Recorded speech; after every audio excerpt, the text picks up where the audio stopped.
नमस्कार, मी डी.टी. आंबेगावे, मुख्य संपादक सत्य पोलीस टाइम्स। सामान्य जनतेचा आवाज बुलंद करण्यासाठी सत्य पोलीस टाइम्स या चॅनेलला आत्ताच सबस्क्राइब करा। तुम्ही आता तळा बस स्थानकाची पाहणी केलात, काय सांगाल त्याबद्दल? साधारणपणे तळाच्या जे बसस्थानक आहे त्याला मधल्या कालावधीमध्ये आमदार निधीतून मी प्रातिनिधिक स्वरूपामध्ये म्हणजे जे मूळ तिथं नागरिक असतील, येणारे प्रवासी असतील, यांच्या बसण्याची व्यवस्था असेल, इतर त्यांचं काही कार्यालय असेल, यासाठी निधी उपलब्ध करून दिला होता। तदनंतर आपण जे परिवहन विभाग आहे यांच्याकडे जो या संदर्भातला बसस्टँडच्या दुरुस्तीसाठीचा आणि कामांसाठीचा निधी उपलब्ध होत असतो, त्याच्यासाठी श्रीवर्धन, म्हसळा, तळा, माणगाव, रोहा या पाची इथले प्रस्ताव आम्ही त्या ठिकाणी दिले होते। मधल्या कालावधीमध्ये माणगावला जे कॉन्क्रीटचं काम झालं ते सुद्धा उद्योग विभागाने, उदय सामंत साहेबांनी त्या ठिकाणी निधी हा उपलब्ध त्याच्यासाठी करून दिला होता।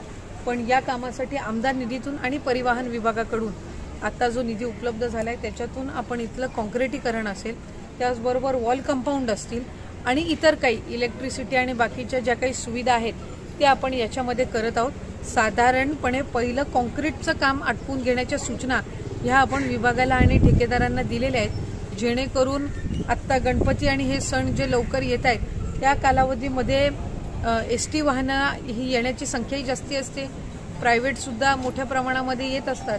अशा वेळेला जे कॉन्क्रीटचं काम आहे हे त्या ठिकाणी तातडीने करून घेण्याच्या सूचना आपण दिलेल्या आहेत। त्याच्यानंतर मग वॉल कंपाऊंडचं काम हे चालू राहील। एक मेन एंट्रन्स सोडून वॉल कंपाऊंडच्या मागच्या बाजूने म्हणजे बस स्थानकाच्या मागच्या साईडनी सुद्धा एक एंट्री जशी पूर्वीच्या कालावधीमध्ये होती, म्हणजे वरच्या विभागातून जे काही नागरिक किंवा प्रवासी येत असतात त्यांना त्या मार्गे बसस्टँडमध्ये आतमध्ये येता येईल। तर अशा पद्धतीनं आपण हे काम त्या ठिकाणी वेगाने आणि एका बाजूला वेगाने करत असताना कामाच्या दर्जामध्ये कुठेही हायगय होता कामा नये याची दक्षता सुद्धा त्यानिमित्ताने आम्ही घेतो।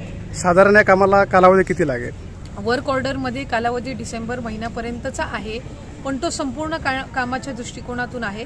आपण त्याला फेजेसमध्ये पहिलं कॉन्क्रिटीकरणाचं काम हे करून घ्यायला सांगत आहोत, कारण एसटी येण्यामध्ये सुद्धा आणि नागरिकांना सुद्धा त्याच्यानी कॉन्क्रीट एकदा झालं की एक चांगल्या पद्धतीची म्हणजे मूलभूत जी सोय आहे ती त्यानिमित्ताने होईल आणि वॉल कंपाऊंडचं जे काम आहे ते पॅरलली चालूच राहील। ते साधारणपणे नोव्हेंबर-डिसेंबर महिन्याच्या पर्यंत आम्ही करण्याचा हा विभाग म्हणून त्यांचाही प्रयत्न राहील आणि आमचंही त्याच्यामध्ये अगदी बारकाईने लक्ष राहील। Okay, thank you. सामान्य जनतेचा बुलंद आवाज, सत्य पोलीस टाइम्स।